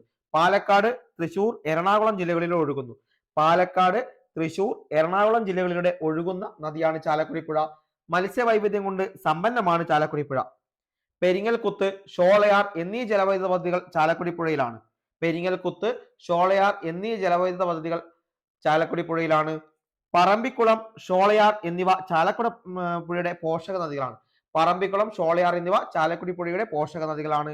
അതിരപ്പള്ളി വാഴച്ചാൽ വെള്ളച്ചാട്ടം സ്ഥിതി ചെയ്യുന്നു. അതിരപ്പള്ളി വാഴച്ചാൽ വെള്ളച്ചാട്ടം സ്ഥിതി ചെയ്യുന്നു. കേരളത്തിലെ ഏക ഓക്സ്ബോ തടാകമാണ് എന്ന് പറയുന്നത് ചാലക്കുടി പുഴയിലെ വൈന്തലയിൽ സ്ഥിതി ചെയ്യുന്നു. കേരളത്തിലെ ഏക ഓക്സ്ബോ തടാകമാണ് ചാലക്കുടി പുഴയിലെ വൈന്തലയിലാണ്. ചാലക്കുടി പുഴ പെരിയാറുമായി കൂടിച്ചേരുന്ന സ്ഥലമാണ് പുത്തൻവേലിക്കര. എറണാകുളത്തെ പുത്തൻവേലിക്കര. നെയ്യാർ അഗസ്ത്യമലയിൽ നിന്ന് ഉത്ഭവിക്കുന്ന നദിയാണ് നെയ്യാർ. അഗസ്ത്യമലയിൽ നിന്ന് ഉത്ഭവിക്കുന്നത് നെയ്യാറാണ്. 56 കിലോമീറ്റർ ആണ്. അറബിക്കടലിൽ പതിക്കുന്നു. കേരളത്തിലെ ഏറ്റവും തെക്കേ അറ്റത്തെ നദിയാണ് നെയ്യാർ. കേരളത്തിലെ ഏറ്റവും തെക്കേ അറ്റത്തെ നദിയാണ് നെയ്യാർ. പോഷക നദിയാണ് കല്ലാറും കരവലിയാറും. കല്ലാറും കരവലിയാറും. അരുവിപ്പുറം സ്ഥിതി ചെയ്യുന്നത് നെയ്യാറിന്റെ തീരത്താണ്. അരുവിപ്പുറം നെയ്യാറിന്റെ തീരത്താണ്. മഞ്ചേശ്വരം പുഴ ഏറ്റവും വടക്കേ അറ്റത്തെ നദി എന്നറിയപ്പെടുന്നത് മഞ്ചേശ്വരം പുഴയാണ്. ഏറ്റവും വടക്കേ അറ്റത്തെ നദിയാണ്. 16 കിലോമീറ്റർ ആണ് നീളം. 16 കിലോമീറ്റർ ആണ് നീളം. കേരളത്തിലെ ഏറ്റവും നീളം കുറഞ്ഞ നദിയാണ്. കർണാടകയിലെ ബാലേപ്പൂണി കുന്നുകളിൽ നിന്നാണ് ഉത്ഭവിക്കുന്നത്. കേരളത്തിലെ ബാലേപ്പൂണി കുന്നുകൾ എവിടെയാ പതിക്കുന്നത്? ഉപ്പളക്കായലിലാണ് മഞ്ചേശ്വരം പുഴ പതിക്കുന്നത്. ഇനി രാമപുരം പുഴയും കൂടിയുണ്ട്. എന്താണ് രാമപുരം പുഴ? കടലിൽ പതിക്കുന്ന നദികളിൽ ഏറ്റവും ചെറുതാണ് രാമപുരം പുഴ. കടലിൽ പതിക്കുന്ന നദികളിൽ ഏറ്റവും ചെറുത് രാമപുരം പുഴയാണ്. 19 കിലോമീറ്റർ ആണ്. കണ്ണൂർ ജില്ലയിലൂടെയാണ് ഒഴുകുന്നത്. ഓക്കെ, അത് നോട്ട് ചെയ്യുക. ഓക്കെ, അടുത്തത് മയ്യഴിപ്പുഴ, മാഹിപ്പുഴ എന്നറിയപ്പെടും. 54 കിലോമീറ്റർ ആണ് നീളം. 54 കിലോമീറ്റർ ആണ് നീളം. പശ്ചിമഘട്ടത്തിലെ വയനാട് കുന്നുകളിൽ നിന്ന് ഉത്പാദിക്കുന്നു. പതിക്കുന്നത് അറബിക്കടലിലാണ്. കേരളത്തിലെ ഇംഗ്ലീഷ് ചാനൽ എന്നറിയപ്പെടുന്നു. മയ്യഴിയുടെ കഥാകാരൻ എന്നറിയപ്പെടുന്നത് എം മുകുന്ദനാണ്. അടുത്തത് കുറ്റ്യാടിപ്പുഴയാണ്. കുറ്റ്യാടിപ്പുഴ കേരളത്തിലെ മഞ്ഞ നദി എന്നറിയപ്പെടുന്നത് കുറ്റ്യാടിപ്പുഴയാണ്. കേരളത്തിലെ മഞ്ഞ നദി കുറ്റ്യാടിപ്പുഴ. അത് മാത്രമാണ് നോട്ട് ചെയ്യുക. അടുത്തത് കോട്ടയം പട്ടണത്തിലൂടെ ഒഴുകുന്ന നദിയാണ് മീനച്ചിലാർ. കോട്ടയം പട്ടണത്തിലൂടെ ഒഴുകുന്ന നദി ഏതാണ്? മീനച്ചിലാറാണ്. മീനച്ചിലാർ അരുന്ധതി റോയിയുടെ ഒരു പുസ്തകമുണ്ട്, the God of small things, അതിൽ പ്രതിപാദിക്കുന്നുണ്ട്. അതുപോലെ കാസർഗോഡ് ജില്ലയെ യു ആകൃതിയിൽ ചുറ്റിയൊഴുകുന്ന നദിയാണ് ചന്ദ്രഗിരിപ്പുഴ. കാസർഗോഡ് ജില്ലയെ യു ആകൃതിയിൽ ചുറ്റിയൊഴുകുന്നത് ചന്ദ്രഗിരിപ്പുഴയാണ്. സൈലന്റ് വാലിയിലൂടെ ഒഴുകുന്ന നദി കുന്തിപ്പുഴയും സൈലന്റ് വാലിയിൽ നിന്ന് ഉത്ഭവിക്കുന്ന നദി തൂതപ്പുഴയുമാണ്. സൈലന്റ് വാലിയിലൂടെ ഒഴുകുന്ന നദി കുന്തിപ്പുഴ, സൈലന്റ് വാലിയിൽ നിന്ന് ഉത്ഭവിക്കുന്നത് തൂതപ്പുഴ. അതുപോലെ ധർമ്മടം ദ്വീപ് സ്ഥിതി ചെയ്യുന്ന നദിയാണ് അഞ്ചരക്കണ്ടിപ്പുഴ. ധർമ്മടം ദ്വീപ് അഞ്ചരക്കണ്ടിപ്പുഴയിലാണ്. ഓക്കെ, ഇനി ഭാരതപ്പുഴയാണ്. ദൈർഘ്യത്തിലും വലിപ്പത്തിലും രണ്ടാം സ്ഥാനമുള്ള നദിയാണ് ഭാരതപ്പുഴ. ദൈർഘ്യത്തിലും വലിപ്പത്തിലും 209 കിലോമീറ്റർ ആണ് നീളം. കേരളത്തിന്റെ സാംസ്കാരിക ഭൂപടത്തിന്റെ ജീവരേഖ എന്നറിയപ്പെടുന്നു. കേരളത്തിന്റെ സാംസ്കാരിക ഭൂപടത്തിന്റെ ജീവരേഖ എന്നറിയപ്പെടുന്നു. കേരള പൈതൃകത്തിന്റെ പര്യായമായി കണക്കാക്കുന്ന നദി. കേരള പൈതൃകത്തിന്റെ പര്യായമായി കണക്കാക്കുന്നു. കേരളത്തിന്റെ നൈൽ എന്നറിയപ്പെടുന്ന നദി. കേരളത്തിന്റെ നൈൽ എന്നറിയപ്പെടുന്നു. നിള എന്നും പേരാർ എന്നീ പേരുകളിൽ അറിയപ്പെടുന്നു. നിള എന്ന പേരിലും പേരാർ എന്ന പേരിലും അറിയപ്പെടുന്നു. ഉത്ഭവം ചോദിച്ചാൽ തമിഴ്നാട്ടിലെ ആനമലയിൽ നിന്നാണ്. തമിഴ്നാട്ടിലെ ആനമലയിൽ നിന്നാണ് ഉത്ഭവം. പാലക്കാട്, മലപ്പുറം, തൃശൂർ ജില്ലകളിലൂടെ ഒഴുകുന്നു. പൊന്നാനിപ്പുഴ എന്നും അറിയപ്പെടുന്നു. പൊന്നാനിപ്പുഴ എന്നും അറിയപ്പെടുന്നു. പൊന്നാനിക്ക് വടക്ക് ഭാഗത്ത് വെച്ചാണ് അറബിക്കടലിലേക്ക് ചേരുന്നത്. പൊന്നാനിക്ക് വടക്ക് ഭാഗത്ത് വെച്ച് അറബിക്കടലിൽ ചേരുന്നു. പോഷക നദികളാണ് പാലാർ, കണ്ണാടിപ്പുഴ, കൽപ്പാത്തിപ്പുഴ, ഗായത്രിപ്പുഴ, തൂതപ്പുഴ, കുന്തിപ്പുഴ. പോഷക നദികൾ പാലാർ, കണ്ണാടിപ്പുഴ, കൽപ്പാത്തിപ്പുഴ, ഗായത്രിപ്പുഴ, തൂതപ്പുഴ, കുന്തിപ്പുഴ. കൽപ്പാത്തിപ്പുഴ ഉത്ഭവിക്കുന്നത് ചെന്താമരക്കുളം എന്ന മലമ്പ്രദേശത്തു നിന്നാണ്. ഓക്കെ, മലമ്പുഴ, വാളയാർ, കോരയാർ, വരട്ടാർ എന്നീ 4 ജലപ്രവാഹങ്ങൾ ചേർന്നാണ് കൽപ്പാത്തിപ്പുഴയ്ക്ക് രൂപം കൊള്ളുന്നത്. മലമ്പുഴ, വാളയാർ, കോരയാർ, വരട്ടാർ 4 ജലപ്രവാഹങ്ങൾ ചേർന്ന് കൽപ്പാത്തിപ്പുഴയ്ക്ക് രൂപം കൊള്ളുന്നു. മലമ്പുഴ ഡാം മലമ്പുഴയ്ക്ക് കുറുകയാണ്. മലമ്പുഴയ്ക്ക് കുറുകയാണ് മലമ്പുഴ ഡാം. ഭാരതപ്പുഴയിലാണ് എന്ന് പറയാം. ഇനി ശോകനാശിനി പുഴ എന്നറിയപ്പെടുന്നത് കണ്ണാടിപ്പുഴയാണ്. കണ്ണാടിപ്പുഴയാണ് ശോകനാശിനി പുഴ എന്നറിയപ്പെടുന്നത്. പാലാർ, ആളിയാർ, ഉപ്പാർ. പാലാർ, ആളിയാർ, ഉപ്പാർ എന്നിവ കണ്ണാടിപ്പുഴയുടെ പോഷക നദികളാണ്. ശോകനാശിനി പുഴ എന്ന പേര് നൽകിയത് എഴുത്തച്ഛനാണ് എന്ന് മനസ്സിലാക്കുക. ആളിയാറിന് കുറുകെ തമിഴ്നാട് സർക്കാർ നിർമ്മിച്ച അണക്കെട്ടാണ് ആളിയാർ ഡാം. ആളിയാറിന് കുറുകെ തമിഴ്നാട് സർക്കാരാണ് ആളിയാർ ഡാം നിർമ്മിച്ചത്. പറമ്പിക്കുളം ആളിയാർ പദ്ധതിയാണ് നിലവിൽ. തമിഴ്നാട് പരിപാലിക്കുകയും കേരളത്തിന് ഉടമസ്ഥാവകാശമുള്ളതുമായ അണക്കെട്ടാണ് പറമ്പിക്കുളം അണക്കെട്ട്. തമിഴ്നാട് പരിപാലിക്കുകയും കേരളത്തിന് ഉടമസ്ഥാവകാശമുള്ളതുമായ അണക്കെട്ട് പറമ്പിക്കുളം അണക്കെട്ട്. ഭാരതപ്പുഴയുടെയും തൂതപ്പുഴയുടെയും സംഗമസ്ഥാനമാണ് പരുതൂർ ഗ്രാമം. പള്ളിപ്പുറം പട്ടണത്തെ പരുതൂർ ഗ്രാമം. തൂതപ്പുഴയുടെ മറ്റൊരു പേരാണ് കരിമ്പുഴ. തൂതപ്പുഴയുടെ മറ്റൊരു പേര് കരിമ്പുഴ എന്നാണ്. തൂതപ്പുഴയുടെ പോഷക നദികളാണ് കാഞ്ഞിരപ്പുഴ, അമ്പൻകടവ്, തുപ്പാണ്ടിപ്പുഴ. തൂതപ്പുഴയുടെ പോഷക നദികൾ കാഞ്ഞിരപ്പുഴ, അമ്പൻകടവ്, തുപ്പാണ്ടിപ്പുഴ. തൂതപ്പുഴയുടെ തീരത്തെ പ്രധാന സ്ഥലങ്ങളാണ് തിരുവേഗപ്പുറയും പെരുമാന്തോളും. തിരുവേഗപ്പുറയും പെരുമാന്തോളും തൂതപ്പുഴയുടെ തീരത്തെ പ്രധാന സ്ഥലങ്ങളാണ്. ഇനി ഗായത്രിപ്പുഴ പഴയന്നൂരിൽ വെച്ച് ഭാരതപ്പുഴയിൽ ചേരുന്നു. വിശാലമായ ഭാരതപ്പുഴ രൂപം കൊള്ളുന്നത് ഈ ഒരു പഴയന്നൂരിൽ വെച്ചാണ്. ഗായത്രിപ്പുഴ പഴയന്നൂരിൽ വെച്ച് ഭാരതപ്പുഴയിൽ ചേരുമ്പോഴാണ് വിശാലമായ ഭാരതപ്പുഴ രൂപം കൊള്ളുന്നത്. ഗായത്രിപ്പുഴയുടെ പോഷക നദികളാണ് മംഗലം പുഴ, അയലൂർ പുഴ, വണ്ടാഴിപ്പുഴ, മീങ്കരപ്പുഴ, ചുള്ളിയാർ. ഗായത്രി പുഴയുടെ പോഷക നദികളാണ് മംഗലംപുഴ, അയലൂർപ്പുഴ, വണ്ടാഴിപ്പുഴ, മീങ്കരപ്പുഴ, ചുള്ളിയാർ. ഗായത്രി പുഴയുടെ മറ്റൊരു പേര് ചീരക്കുഴിപ്പുഴ എന്നാണ്. ചീരക്കുഴിപ്പുഴ എന്ന് ഗായത്രി പുഴയുടെ മറ്റൊരു പേരാണ്. ഗായത്രി പുഴയുടെ മറ്റൊരു പേരാണ് ചീരക്കുഴിപ്പുഴ. ഗായത്രി പുഴയുടെ ഏറ്റവും വലിയ പോഷക നദിയാണ് മംഗലംപുഴ. ഏതാണ്? മംഗലംപുഴ. മംഗലംപുഴയുടെ പോഷക നദിയാണ് ചെറുകുന്നപ്പുഴ. അപ്പൊ ഗായത്രി പുഴയുടെ ഏറ്റവും വലിയ പോഷക നദി എന്ന് പറയുന്നത് മംഗലംപുഴയാണ്. ഈ മംഗലംപുഴയ്ക്ക് ഒരു പോഷക നദിയുണ്ട്, അതാണ് ചെറുകുന്നപ്പുഴ. ഓക്കെ, ചെറുകുന്നപ്പുഴ. ഇപ്പൊ കേരളത്തിലെ ഏറ്റവും വിസ്തീർണമുള്ള നദീതടമാണ് ഭാരതപ്പുഴയുടെ നദീതടം. കേരളത്തിലെ ഏറ്റവും വിസ്തീർണമുള്ള നദീതടം ഭാരതപ്പുഴയുടെ നദീതടമാണ്. ഭാരതപ്പുഴയുടെ തീരത്ത് ചെയ്യുന്നവയാണ്. ഭാരതപ്പുഴയുടെ തീരത്ത് സ്ഥിതി ചെയ്യുന്നത് പാലക്കാട് സ്ഥിതി ചെയ്യുന്നു, പറളി, കിള്ളിക്കുറിഞ്ഞി മംഗലം, ഒറ്റപ്പാലം, പട്ടാമ്പി, ഷൊർണൂർ, തൃത്താല, കൂടല്ലൂർ, പള്ളിപ്പുറം, കുറ്റിപ്പുറം, തിരുനാവായ, തുഞ്ചൻ പറമ്പ് എന്നിവയാണ്. പാലക്കാട്, പറളി, കിള്ളിക്കുറിഞ്ഞി മംഗലം, ഒറ്റപ്പാലം, പട്ടാമ്പി, ഷൊർണൂർ, തൃത്താല, കൂടല്ലൂർ, പള്ളിപ്പുറം, കുറ്റിപ്പുറം, തിരുനാവായ, തുഞ്ചൻ പറമ്പ് എന്നിവയാണ്. അപ്പൊ ഏറ്റവും വലിയ അണക്കെട്ട് ഏതാണ്? ഏറ്റവും വലിയ അണക്കെട്ട് മലമ്പുഴ അണക്കെട്ടാണ്. ഏതാണ്? മലമ്പുഴ. കേരളത്തിലെ ഏറ്റവും വലിയ രണ്ടാമത്തെ റിസർവോയർ ആണ് ഏത്? മലമ്പുഴ. കേരളത്തിലെ ഏറ്റവും വലിയ രണ്ടാമത്തെ റിസർവോയർ. ആദ്യത്തെ ഇടുക്കി ഡാമാണ്.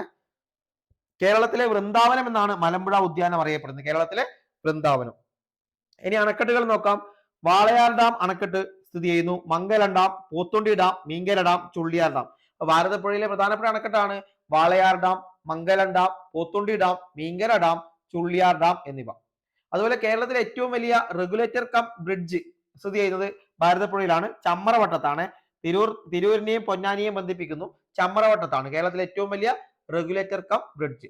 മഴക്കാലത്ത് ഭാരതപ്പുഴ നിറഞ്ഞൊഴുകി വിഗ്രഹം വെള്ളത്തിൽ മുങ്ങുമ്പോൾ ആറാട്ട് നടക്കുന്ന ക്ഷേത്രമാണ് ചമ്രവട്ടം അയ്യപ്പ ക്ഷേത്രം.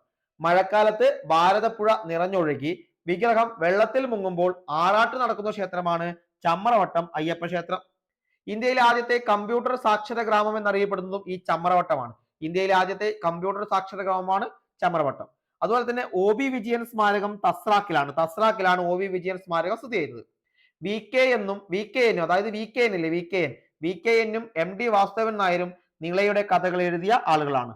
നീളാതീരത്തെ പ്രസിദ്ധമായ കലാരൂപമാണ് തോൽപ്പാവക്കൂത്ത്. നീളാതീരത്തെ പ്രസിദ്ധമായ കലാരൂപം തോൽപ്പാവക്കൂത്താണ്. പേരാർ എന്നും പ്രതീജി എന്നും ഭാരതപ്പുഴ അറിയപ്പെടുന്നു. പേരാർ എന്നും പ്രതീജി എന്നും ഭാരതപ്പുഴ അറിയപ്പെടുന്നു. കേരളത്തിലെ ആദ്യത്തെ ഉരുക്കു തടയണ നിർമ്മിച്ചത് ഭാരതപ്പുഴയിലാണ്. കേരളത്തിലെ ആദ്യത്തെ ഉരുക്കു തടയണ ഭാരതപ്പുഴയിലാണ്. നിളയുടെ കഥാകാരൻ എന്നും കൂടല്ലൂരിന്റെ കഥാകാരൻ എന്നും അറിയപ്പെടുന്നത് MD ആണ്. നിളയുടെ കഥാകാരൻ എന്നും കൂടല്ലൂരിന്റെ കഥാകാരൻ എന്നും MD അറിയപ്പെടുന്നു. MD വാസുദേവൻ മൺമറഞ്ഞിട്ട് ഇന്നലത്തേക്ക് ഒരാണ്ട് പിന്നിടുകയാണ്. അതായത് ഒരു വർഷമാണ് MD വാസുദേവൻ മരിച്ചിട്ട് കടന്നുപോയിരിക്കുന്നത്. ഓക്കെ, അപ്പൊ നിളയുടെ കഥാകാരൻ എന്നും കൂടല്ലൂരിന്റെ കഥാകാരൻ എന്നറിയപ്പെടുന്നത് MD വാസുദേവൻ നായരാണ്. നിളയുടെ കവി ആരാണ്? P കുഞ്ഞിരാമൻ നായർ. നിളയുടെ കവി P കുഞ്ഞിരാമൻ നായരാണ്, ഓർത്തു വെച്ചേക്കുക. അടുത്തത് കബനി. കിഴക്കോട്ടൊഴുകുന്ന നദികളാണ്, 3 നദികളാണ്. കബനി, കാവേരി നദിയുടെ പോഷക നദിയാണ് കബനി എന്ന് പറയുന്നത്. 240 കിലോമീറ്റർ ആണ് നീളം. കേരളത്തിലൂടെ 57 കിലോമീറ്റർ ഒഴുകുന്നു. കിഴക്കോട്ടൊഴുകുന്ന നദികളിൽ ഏറ്റവും വലിയ നദിയാണ് കബനി. കിഴക്കോട്ടൊഴുകുന്ന നദികളിൽ ഏറ്റവും വലിയ നദി തൊണ്ടാർമുടിയിൽ വെച്ചാണ് ഉത്ഭവിക്കുന്നു. കേരളത്തിൽ നിന്ന് ഉത്ഭവിച്ച് കർണാടകത്തിലേക്ക് ഒഴുകുന്ന നദിയാണ് കപില എന്ന് മറ്റൊരു പേരുണ്ട്. കപില എന്ന് കബനി അറിയപ്പെടുന്നുണ്ട്. വളരെ പ്രധാനമായിട്ട് പലപ്പോഴും ചോദ്യങ്ങൾ വരുന്നത് ഇങ്ങനെയാണ്: കുറുവ ദ്വീപ് സ്ഥിതി ചെയ്യുന്ന നദി ഏതാണെന്നാണ്. കുറുവ ദ്വീപ് സ്ഥിതി ചെയ്യുന്ന നദി അത് കബനി നദിയാണ്. ഏതാണ്? കബനി നദി. അതുപോലെ ഇന്ത്യയിലെ ഏറ്റവും വലിയ മണൽ അണക്കെട്ടായ ബാണാസുര സാഗർ ഡാം കബനി നദിയിലാണ്. അതായത് ശരിക്കും പറഞ്ഞാൽ കബനി നദിയുടെ പോഷക നദിയായ കരമനത്തോടിലാണ് ബാണാസുര സാഗർ സ്ഥിതി ചെയ്യുന്നത്. ഇന്ത്യയിലെ ഏറ്റവും വലിയ മണൽ അണക്കെട്ടാണ് ബാണാസുര സാഗർ. ഇത് കബനി നദിയിലാണ്. കബനി നദിയുടെ പോഷക നദിയായ കരമനത്തോട്. അതുപോലെ മാനന്തവാടി പുഴ എന്നറിയപ്പെടുന്നതും കബനി നദിയാണ്. അതുപോലെ കബനി നദിയുടെ തീരത്ത് സ്ഥിതി ചെയ്യുന്ന ഒരു ദേശീയോദ്യാനമാണ് നാഗർഹോള ദേശീയോദ്യാനം. കർണാടകത്തിലെ നാഗർഹോള ദേശീയോദ്യാനം. കബനി നദിയുടെ പോഷക നദികളാണ് ഏതൊക്കെയാണ്? പനമരംപുഴ, ബാവലിപ്പുഴ, കരമനത്തോട്. കാവേരി പതിക്കുന്നത് തിരുമക്കുടിയിൽ വെച്ചാണ്. കർണാടകത്തിലെ തിരുമക്കുടിയിൽ വെച്ച് കാവേരിയിൽ പതിക്കുന്നു. അപ്പൊ കർണാടകത്തിലെ തിരുമക്കുടലിൽ വെച്ചാണ് കാവേരി നദിയിലേക്ക് കബനി നദി പതിക്കുന്നത്. തിരുമക്കുടൽ. ഓക്കെ, അടുത്തത് ഭവാനിയാണ്. കബനി വയനാട് ജില്ലയിലാണ്. ഇനി ഭവാനി ഉണ്ട്. നീലഗിരി കുന്നുകളിൽ നിന്നാണ് ഭവാനി ഉത്ഭവിക്കുന്നത്. നീലഗിരി കുന്നുകളിൽ നിന്ന് ഉത്ഭവിക്കുന്നു. 217 കിലോമീറ്റർ ആണ് നീളം. കേരളത്തിലൂടെ 38 കിലോമീറ്റർ ദൂരം എന്നാണ് ഒഴുകുന്നത്. പാലക്കാട് ജില്ലയിലൂടെയാണ് ഭവാനി ഒഴുകുന്നത്. പോഷക നദികളാണ് ശിരുവാണിപ്പുഴയും വരകാറും. ഭവാനി നദിയുടെ പോഷക നദികൾ ശിരുവാണിപ്പുഴയും വരകാറും. ഭവാനിയിൽ സ്ഥിതി ചെയ്യുന്ന അണക്കെട്ടാണ് മുക്കാലി ഡാം. ഏതാണ്? മുക്കാലി ഡാം. അട്ടപ്പാടിയിലൂടെ ഒഴുകുന്ന നദി ചോദിച്ചാൽ അത് ശിരുവാണി നദിയാണ്. ഭവാനിയുടെ പോഷക നദി ശിരുവാണി നദിയാണ്. അട്ടപ്പാടിയിലൂടെ ഒഴുകുന്ന നദി. തമിഴ്നാട്ടിലെ കോയമ്പത്തൂരിലേക്ക് ശുദ്ധജലം എത്തിക്കുന്ന കേരളത്തിലെ അണക്കെട്ടാണ് ശിരുവാണി അണക്കെട്ട്. ഓക്കെ, നോട്ട് ചെയ്ത് വെക്കുക. അടുത്തത് പാമ്പാറാണ്. പാമ്പാർ ഇടുക്കി ജില്ലയിലെ ദേവികുളത്തെ ബെന്മൂറിൽ നിന്ന് ഉത്ഭവിക്കുന്നു. ഇടുക്കി ജില്ലയിലെ ദേവികുളത്തെ ബെന്മൂറിൽ നിന്നാണ് പാമ്പാർ ഉത്ഭവിക്കുന്നത്. 31 കിലോമീറ്റർ ആണ് നീളം. കേരളത്തിലൂടെ 25 കിലോമീറ്റർ ദൂരം ഒഴുകുന്നു. ഇരവികുളം ദേശീയോദ്യാനം, ചിന്നാർ വന്യജീവി സങ്കേതം എന്നിവയിലൂടെ ഒഴുകുന്ന നദിയാണ്.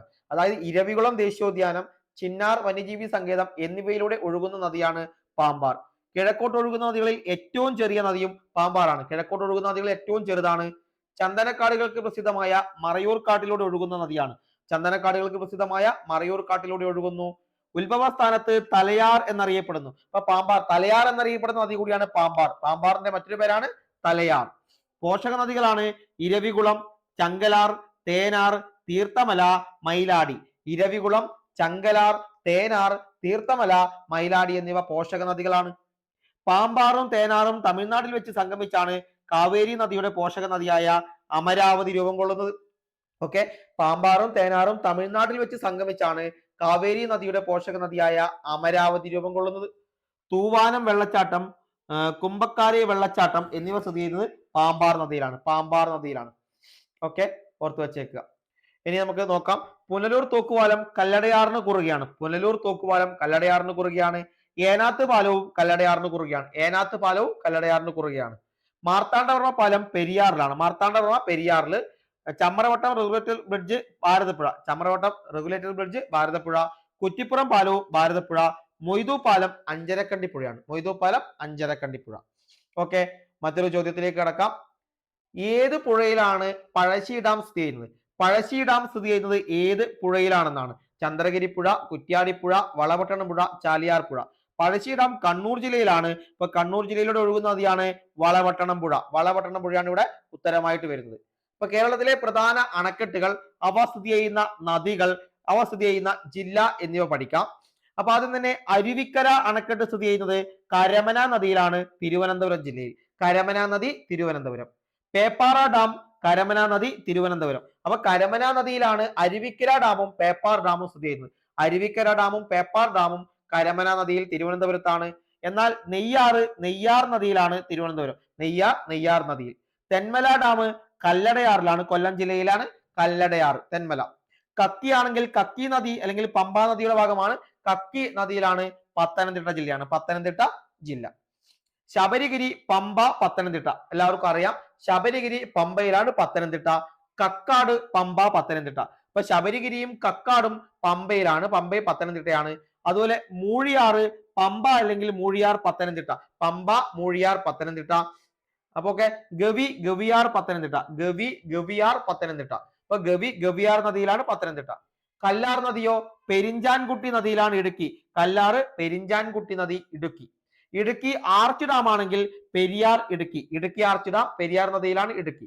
മാട്ടുപ്പെട്ടി ഡാമും പെരിയാർ നദിയിലാണ്, ഇടുക്കിയാണ്. മാട്ടുപ്പെട്ടി ഡാമും പെരിയാർ നദിയിൽ, ഇടുക്കി.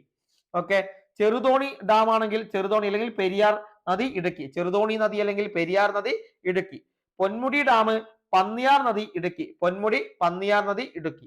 കല്ലാർകുട്ടി ആണെങ്കിൽ മുതിരമ്പുഴ, ഇടുക്കി. കല്ലാർകുട്ടി, മുതിരമ്പുഴ, ഇടുക്കി. ലോവർ പെരിയാർ ഡാം പെരിയാർ നദിയിൽ, ഇടുക്കി. കല്ലാർ ഡിവിഷൻ ഡാം എന്നറിയപ്പെടുന്നത് പെരിയാർ നദിയിലാണ്, ഇടുക്കി. കല്ലാർ ഡിവിഷൻ ഡാം പെരിയാർ നദി, ഇടുക്കി. മുല്ലപ്പെരിയാർ, പെരിയാർ, ഇടുക്കി. മുല്ലപ്പെരിയാർ, പെരിയാർ, ഇടുക്കി. മലങ്കര ഡാം മൂവാറ്റുപുഴ അല്ലെങ്കിൽ തൊടുപുഴയാർ, ഇടുക്കി. മൂവാറ്റുപുഴയാർ അല്ലെങ്കിൽ തൊടുപുഴയാർ, ഇടുക്കി. ഭൂതത്താൻകെട്ട് പെരിയാർ നദി, എറണാകുളം.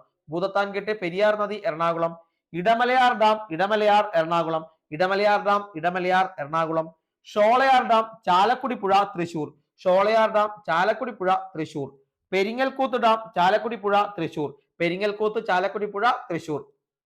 പീച്ചി മണലിപ്പുഴ, തൃശൂർ. പീച്ചി മണലിപ്പുഴ, തൃശൂർ. വാഴാനി, വടക്കാഞ്ചേരി അല്ലെങ്കിൽ കീച്ചേരി പുഴ, തൃശൂർ. വാഴാനി, വടക്കാഞ്ചേരി അല്ലെങ്കിൽ കീച്ചേരി, തൃശൂർ. തുമ്പൂർ മൊഴി, ചാലക്കുടി അല്ലെങ്കിൽ തൃശൂർ. തുമ്പൂർ മൊഴി, ചാലക്കുടി പുഴ അല്ലെങ്കിൽ ചാലക്കുടി പുഴ തൃശ്ശൂരിലാണ്. ചിമ്മിനി, ചിമ്മിനി പുഴ, തൃശൂർ. ചിമ്മിനി ഡാം, ചിമ്മിനി പുഴ, തൃശൂർ. മലമ്പുഴ ഡാം, മലമ്പുഴ അല്ലെങ്കിൽ ഭാരതപ്പുഴ, പാലക്കാട്. മംഗലം ഡാം, ചെറുകുന്ന പുഴ, പാലക്കാട്. മംഗലം ഡാം, ചെറുകുന്ന പുഴ, പാലക്കാട്. ചുള്ളിയാർ, ചുള്ളിയാർ നദി, പാലക്കാട്. ചുള്ളിയാർ ഡാം, ചുള്ളിയാർ നദിയിലാണ്, പാലക്കാട്. പോത്തുണ്ടി ഡാം, അയലാർ നദി, പാലക്കാട്. പോത്തുണ്ടി ഡാം, അയലാർ നദി, പാലക്കാട്. പറമ്പിക്കുളം ഡാം, പറമ്പിക്കുളം നദി, Palakkad. Parambikulam dam, Parambikulam, Palakkad. Siruvani dam, Siruvani, Palakkad. Siruvani dam, Siruvani, Palakkad. Meenkara, Meenkara dam, Palakkad. Meenkara, Meenkara dam, Palakkad. Thoonakkadavu dam, Thoonakkadavu, Palakkad. Thoonakkadavu, Palakkad. Kuttiady dam, Kuttiadipuzha, Kozhikode. Kuttiadipuzha, Kozhikode. Kakkayam dam ആണെങ്കിൽ കുറ്റ്യാടിപ്പുഴ, കോഴിക്കോട്. കുറ്റ്യാടിയും കക്കയും കുറ്റ്യാടിപ്പുഴയിൽ തന്നെയാണ്. ബാണാസുര സാഗർ, കബനി അല്ലെങ്കിൽ കരമനത്തോട്, വയനാട്. കരമനത്തോട്, വയനാട്. കാരാപ്പുഴ, കാരാപ്പുഴ, വയനാട്. കാരാപ്പുഴ ഡാം, കാരാപ്പുഴ നദിയിൽ വയനാടാണ്. പഴശ്ശി ഡാം, വളപട്ടണം നദി, കണ്ണൂർ. പഴശ്ശി ഡാം, വളപട്ടണം പുഴ, കണ്ണൂർ. ഓക്കെ, അപ്പോൾ ഇത്രയുമാണ് നമ്മൾ ഇന്നത്തെ ഈ ഒരു ക്ലാസ്സിലൂടെ ഡിസ്കസ് ചെയ്യാൻ വേണ്ടി പോകുന്നത്. 3 ചോദ്യങ്ങളും അവയുടെ വളരെ പ്രധാനപ്പെട്ട ഡിസ്കഷൻസ്. അതായത് നമ്മൾ എന്താണ് നമ്മുടെ ആദ്യം തന്നെ വടക്ക് കിഴക്കൻ മൺസൂൺ പഠിച്ചു, അതുപോലെ തെക്ക് പടിഞ്ഞാറൻ മൺസൂൺ പഠിച്ചു. പിന്നീട് നമ്മൾ കേരളത്തിലെ പ്രധാനപ്പെട്ട നദികൾ, കിഴക്കോട്ട് ഒഴുകുന്ന നദികൾ എല്ലാം പഠിച്ചു. പ്രധാനപ്പെട്ട ഡാമുകൾ, അവ സ്ഥിതി ചെയ്യുന്ന നദി, അവ സ്ഥിതി ചെയ്യുന്ന ജില്ലകൾ വളരെ ഇമ്പോർട്ടന്റ് ആണ് ഇത് മൂന്നും. അപ്പൊ കൃത്യമായി തന്നെ പഠിച്ച് മുന്നോട്ട് പോവുക. ഒരു നല്ല വീഡിയോയുമായി നമുക്ക് വീണ്ടും കാണാം. ബൈ.